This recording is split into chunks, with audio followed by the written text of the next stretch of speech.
Welcome to Unlocking Divinity. Each week, young adults of the Church of Jesus Christ share their testimonies and stories of deepening discipleship in Jesus Christ to help other young adults unlock their divine potential. I'm your host, Emma Grace. Welcome to Unlocking Divinity. Today, we have the honor of having Serena here. Serena, do you want to introduce yourself a little bit? Sure. I'm Serena Mackley. I'm from Brigham City, Utah. My hometown's actually Willard, Utah. I come from a family of 11 kids from the same two parents, and I'm a middle child. Best spot to be. Woo woo! Let's go. So, I have the great honor of being Serena's roommate, and this girl is amazing. She is so full of love and so talented. What she didn't say is that she's also on BYU's track team, and she is a heptathlete who is. Thank you so much for joining us today, Serena. Let's just jump right into it. Is there a time in your life when you have felt close to God? Okay, so actually, as I've been thinking about this question, I've talked to a couple different people and kind of have asked them kind of some different things. And so it's been interesting to hear what some other people have said. But for me, I feel like my initial thought was when I honestly am not sure exactly how old I was. I was around 7. I might have been 6. I might have been 8. Somewhere in that range. Somewhere in there. We live right next to a lake called Willard Bay, and my parents had this old boat that we'd go to behind all the time. One of my older brothers had one of his friends on the boat one of these times. As we were tubing around, my mom and all my little siblings were on the beach. And so I watched my brother and his friend jump off the boat as it was going into the water. As they were doing that, I wanted to join the fun. So as my dad started slowing down, I jumped into the water behind the boat. We didn't have a surf deck, and so I ended up jumping right into the boat propeller. So my leg right now has a pretty good scar on it, and I have some numbness and stuff in my leg still. But the propeller barely missed my bone, and luckily my dad and my brother watched me jump in, and so he told my dad to shut the boat off. So luckily they got the boat off before any more of my leg or any other part of me could have been injured. And so when I think about this, as I look back, at the time I definitely would not be saying this, but as I look back, I've really seen how important it has been to me, because I could have lost my leg very easily that day. But the importance and how much God understood that I would need my leg. And it sounds like stupid. Of course, everyone wants to have their legs. But the way I've been able to participate in different sports and the impact I've seen through my participation in sports and athletics has been huge. And so I think God understood that I needed that way to be able to kind of share my testimony. And so I don't know if this is really even answering the question, honestly. No, it totally is. And it actually prompts a follow-up question. How have you seen this great talent you have for sports? Have you seen this be a route for you to share your testimony? So when I was on Weber State's track team for a minute, there was this girl who with me. I actually love her to death. She was a senior when I was a freshman, and so we practiced every day together, multiple hours. We struggled. We went through painful practice. Like, she was awesome, but she had a boyfriend at the time, and she didn't grow up in the gospel. She hadn't really heard much about it. She like, we'd go on the different trips and stuff, and her boyfriend would go and get drunk and bring beer back, and on some weekends sometimes they'd go get high and do stuff like that. And I loved her to death, but through like my example of being on the track team, and of course we had a couple other members of the church on the track team. As we were around each other a lot, we traveled more, because the heptathletes will usually travel a little bit earlier than everyone else, because the day we compete is usually a day or two before everyone else. Mm-hmm. And so we were together a lot, and just like through example, and like obviously she'd ask questions here and there, so I was able to like kind of share my testimony through that. But eventually, I'm not sure how this happened, but her little sister ended up getting converted, and becoming a member of the church. And so I think through seeing both her little sister's example and me and maybe one or two other people on the track team, they're a good example. She actually decided to get baptized, and she got baptized about a year ago. And so she is like completely changed. She ended up breaking up with her boyfriend, which she'd been together with forever. Yeah, she ended up choosing to get baptized, and I was one of the first people she told. She's like, Serena, guess what? I decided to get baptized. I was like, no, this is what That's so missionaries feel like. And then one of her other friends and one of my good friends, I was able to have some really cool conversations with him. As we were traveling, we would go. I mean, they give you money so you can go buy food and stuff like as you're traveling. Mhm. And so we went. I actually went and got ramen one day. It was in Washington. We were out in Washington. We walked from the hotel to this ramen restaurant, and he starts asking me all these questions about the Book of Mormon and about the church and stuff. And I was like, "Whoa, whoa, this is my chance!" and stuff. And it was like, it's just really cool to see just even the different types of people you can reach Yeah. through athletics, where there's a lot of other ways that they will not be willing to listen to you. Like, because I know my friend, he's still living his life. You know what I'm saying? I don't know if I necessarily made a huge impact on him either way. But one thing that was super cool was to see how he was willing to change to help me feel more comfortable, because he knew what I believed in. And so he's a big swearer. He swears all the time. He loves his cuss words.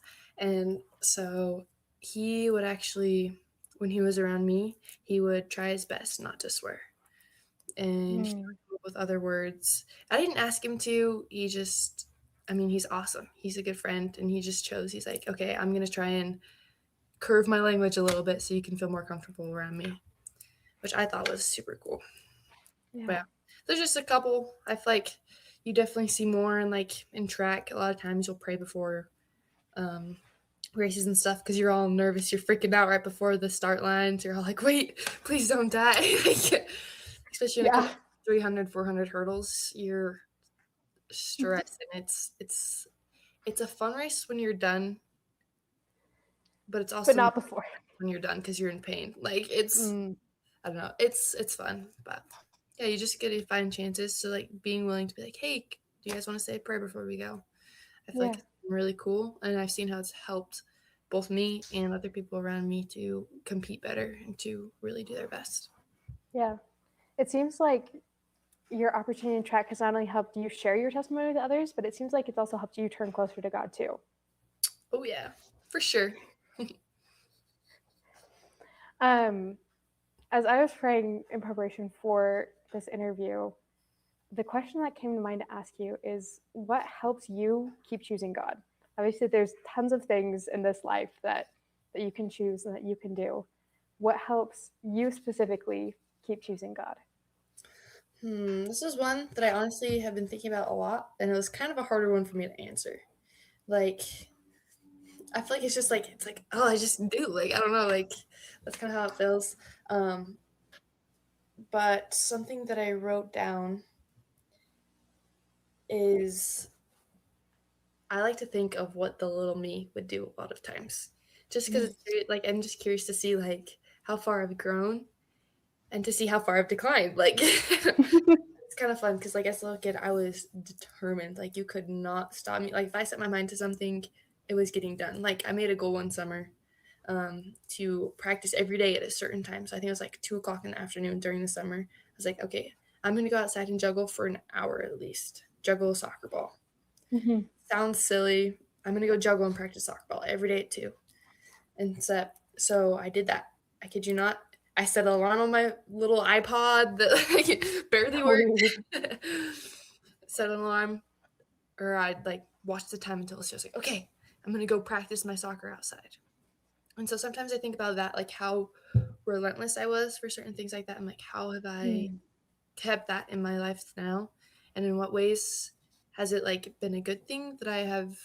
I mean, you can't always, you know what I'm saying? Life doesn't go that way, but I don't know. So it's been interesting to see like that. And I think one thing that I've been really focusing on recently is to make sure I'm not getting distracted by social media, by electronics and stuff like that. And to be like, okay, am I following my goals like I would when I was little? Like, Mm. I made a goal one year to write down 3 new things every day about what I was grateful for and why I was grateful for them. I think I have it somewhere around here. Anyways, I have a notebook full. So every day before I could go to bed, I was like, no, I'm going to write down what I'm grateful for and why. And so, kid you not, every single night before I could go to bed, it became part of my bedtime routine. And so, like, I'm not, oh my gosh, I can't English.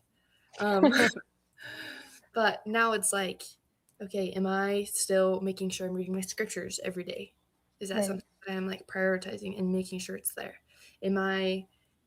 I honestly have gotten back onto the writing down 3 things I'm grateful for, and then how I've seen God's hand in my life throughout the day. That's one thing that I've been really trying to focus on lately, which has been super cool to see the different ways that I've seen it, and like how when you look back throughout the day, you're like, oh yeah, that was definitely, I got help there. I definitely got help there. I don't know how I finished that and stuff.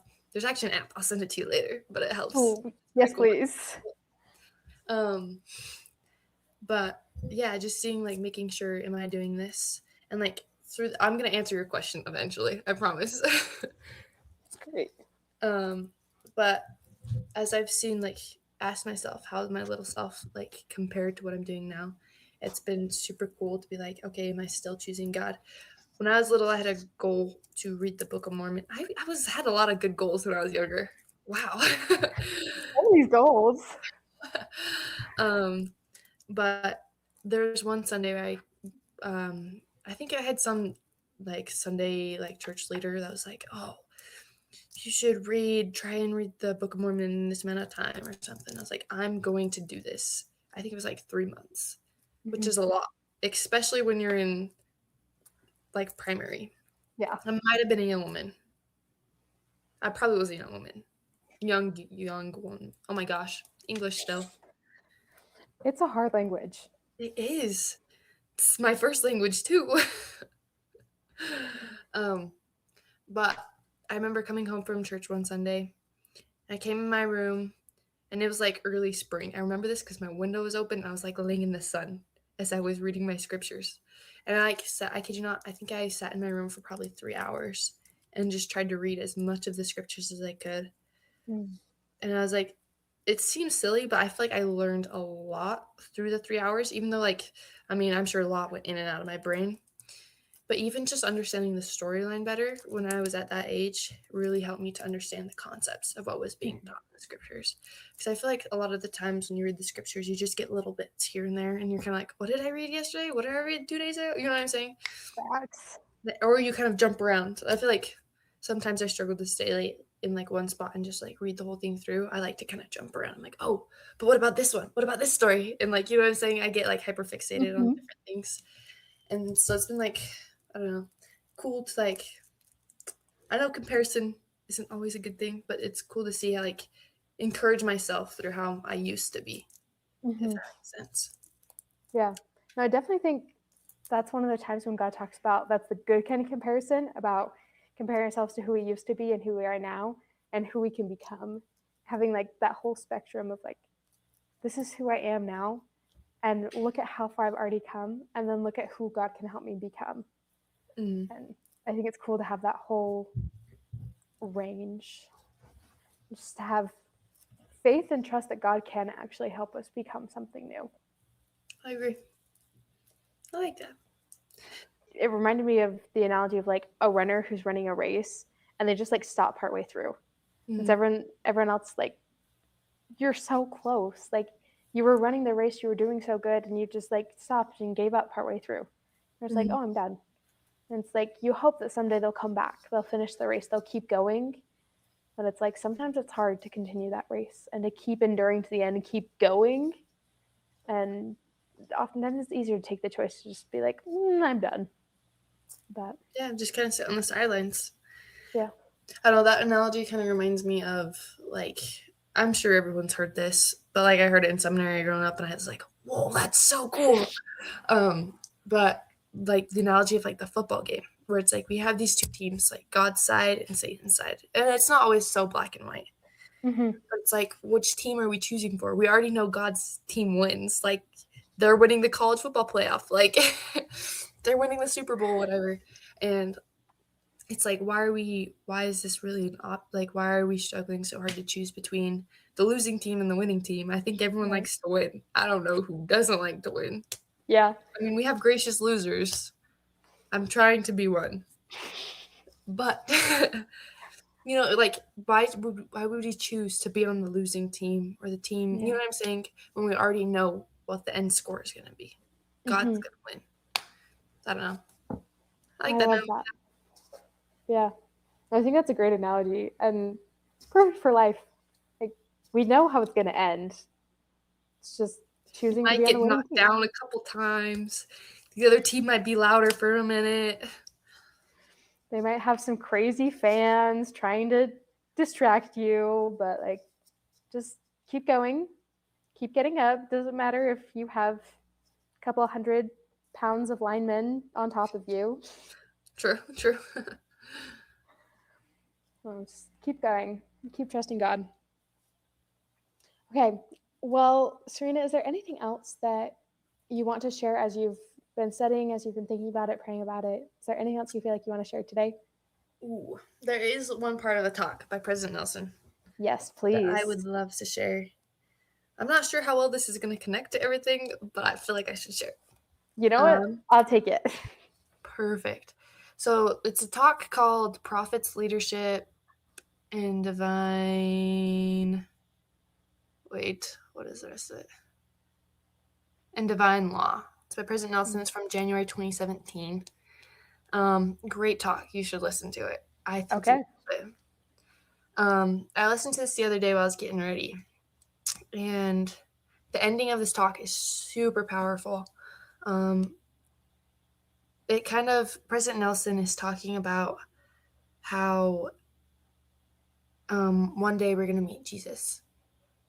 And kind of what, like, he gives us a couple different, like, challenges of what to do. And, like, yeah, just some different ways to live.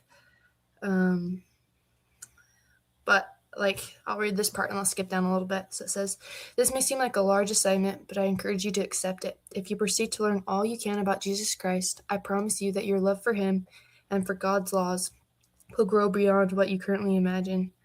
I promise you also that your ability to turn away from sin will increase. Your desire to keep the commandments will soar. You will find yourself better able to walk away from the entertainment and entanglements of those who mock the followers of Jesus Christ." And then skips down. He has a whole bunch of challenges, like study everything Jesus Christ. Seek his different titles and names and how they each like affect you and what they mean to you. It's like some different study habits you can incorporate. That's the word I was looking for.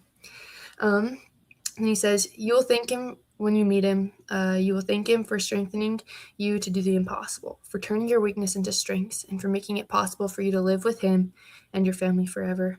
His identity, his atonement, and his attributes will become personal and real to you. But you don't have to wait until then. Choose to be one of his true disciples now. Be one who truly loves him, who truly wants to serve and lead as he did. We are his people. We are under covenant to carry the message of the gospel to every nation, kindred, tongue, and people. As we work intentionally to become righteous leaders, we may sing with one heart, 'Let us all press on in the work of the Lord.'"